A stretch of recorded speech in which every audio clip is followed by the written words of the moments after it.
Muy buenos días, licenciado. Hoy voy a exponer el tema número 5, que es la programación de proyectos del grupo 41 de gestión de proyectos. Como introducción, la programación de proyectos, a diferencia de la planificación de proyectos mismos, especifica efectiva las improvisaciones y ejecuciones del proyecto.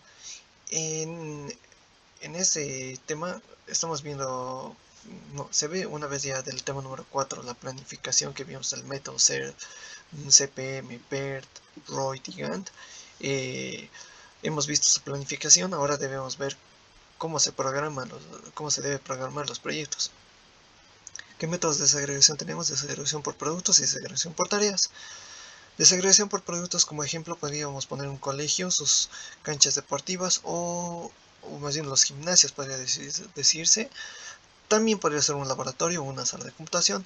Desagregación por tareas, la construcción, o sea, qué tamaño o medidas va a tener de terreno esa cancha deportiva, sus equipamientos en la sala de cómputo o en los laboratorios.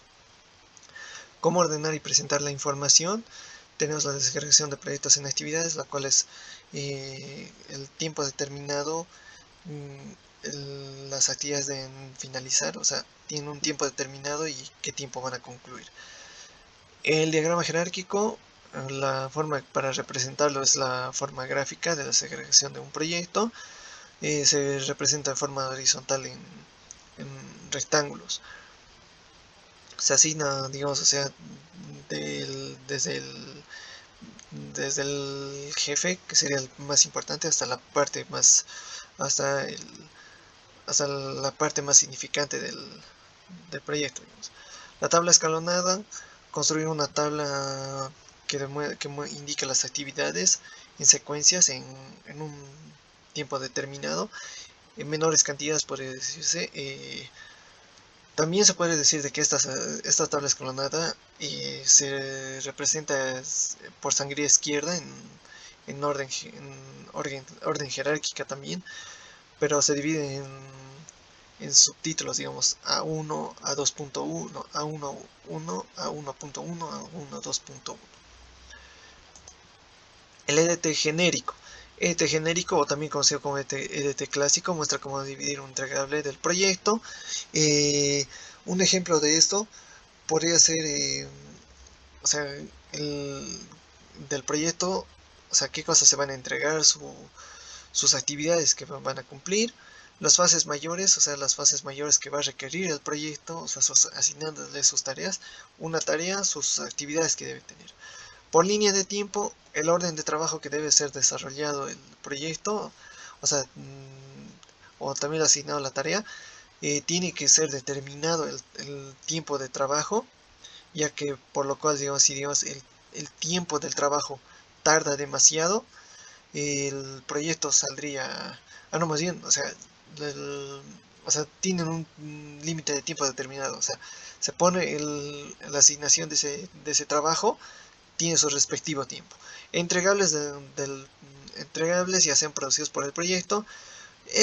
Un ejemplo para que sea más entendible sería, digamos, de una disquera, graban la música y también tienen que empaquetarla para, para enviar a distintos países. Obtención y análisis de actividades después de la desagregación de información contenida. Tenemos, o sea, obtener y analizar, o sea, obtener, después de haber obtenido, o sea, haber obtenido estos EDTs también, o sea, se analiza si las actividades se están cumpliendo y luego recién se hace una desagregación para obtener la información que deseamos, o sea, la información que debe contener. La relación en la secuencia de que las actividades inician cada tarea programada, o sea, para ser programada, tienen que ser entendibles y, o sea, si tienen relación y su secuencia está correcta, se la programa. Y el origen de las relaciones, que la relación sean, o sea, estén relacionadas y tengan una buena secuencia. ¿Qué tipos de relación? Término, término, comienzo, comienzo, término, comienzo, comienzo, término. Término, término, un ejemplo para ello es ya haber terminado el muro y luego hay que pintarlo. Comienzo, comienzo, eh, nos entregan material de construcción y luego hay que distribuirlo para usarlo en la obra. Término, comienzo, es una hacer una encuesta y luego después de eso tabular la encuesta ya después de haberlo terminado. Comienzo, término sería haber hecho un techo y después de eso añadirles alumbrado público o más alumbrado eléctrico. Diagrama de flechas y de bloques. Primero vamos a comenzar con el diagrama de flechas, que se representa gráficamente con relaciones de dependencia. Tiene actividades ficticias ya que son reales. Y se determina sus holguras de la actividad máxima del proyecto. Tiene holgura total, libre y no libre. La holgura total sería el tiempo determinado del proyecto. La holgura no libre es la holgura no libre sería, la holgura libre es el tiempo más que se le puede asignar al proyecto para que sea concluido. Y la holgura no libre sería la diferencia entre los dos para que salga un resultado. En este caso se representa de forma, se representa a base de flechas, en este caso el diagrama de flechas como se menciona. El diagrama de bloques, también conocido como diagrama de Roy, se representa en bloques, tiene un inicio y un fin. Se le asigna tiempos, fecha temprana y tardía de comienzos. No tiene actividades ficticias como con el diagrama de flechas. Se determina sus holguras, holgura libre y holgura total. Y en este caso, como se puede ver, aquí tiene un ejemplo, está de forma circular el diagrama de flechas, un nodo. Se identifica un nodo, su fecha más temprana, el momento más tardío de actividades críticas y el momento más temprano de inicio. Este es más tardío y en el otro más temprano. Aquí se puede representar mejor.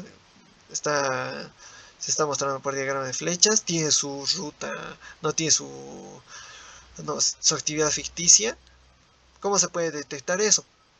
Hay dos formas. Una es de que formen un ángulo con la secuencia de actividades, como aquí se puede ver, entre D y también en E puede ser de que haya una actividad ya que está uniéndose con I, pero en estos casos puede ser posible de que no haya también, o sea, una, ¿cómo se dice? Una actividad ficticia, pero en este caso sí se puede haber una. Y después de eso tiene su actividad, su duración, sus fechas más temprana, más temprana, más tardía, fecha de finalización más temprana, fecha más temprana de finalización, fecha más tardía de finalización, sus holguras total y libre. También debería incluir la holgura no libre.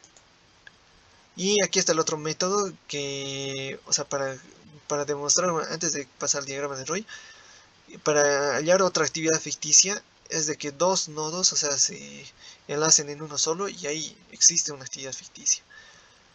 En ello tenemos la fecha más temprana de comienzo, más tardía de comienzo, su actividad, su duración de la actividad, fecha más temprana de finalización, más tardía de finalización también.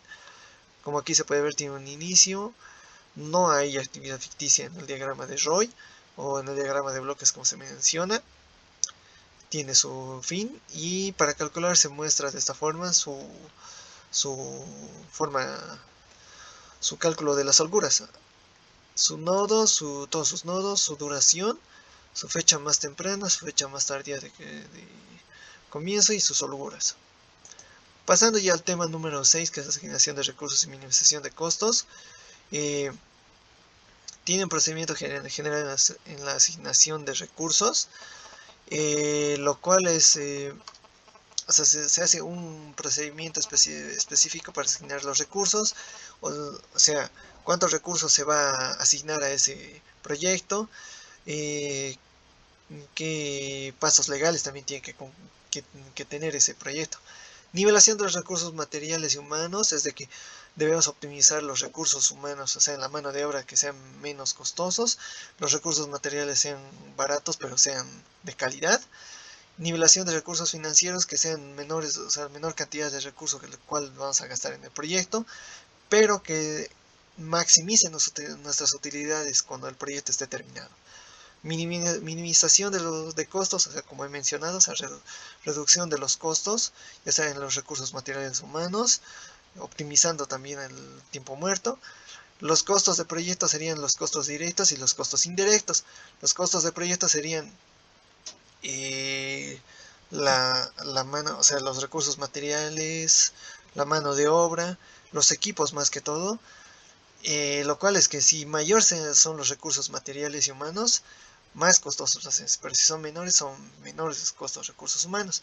Y el costo no, y el costo indirecto sería las secuencias y actividades que tiene el proyecto. O sea, son, no son, o sea, la parte material y humana. Técnica para el mínimo costo es calcular, o sea, es buscar la menor cantidad o sea, para hallar el costo más barato que podemos usar para poder usarlo en el proyecto. Para que sea más entendible, o sea, de la actividad que hemos hecho y hemos hecho el cronograma, o sea, de la programación del proyecto, se saca su recurso demandado, luego sus recursos disponibles, un saldo y el saldo acumulado. Como se puede ver en el cronograma, o sea, del método ROI, incluye el costo de cada actividad de los recursos demandados y disponibles, los saldos respectivos, como se puede mostrar en este cuadro, más legible, recursos demandados, recursos disponibles, su saldo y su saldo acumulado. Luego se hace un cuadrito que tiene su actividad, su duración, su costo normal, su costo de aceleración y su costo acelerado. Se calcula su total de ambos y su costo unitario de aceleración. Y eso por mi parte sería todo el tema número 6 del, del, del tema de gestión de proyectos.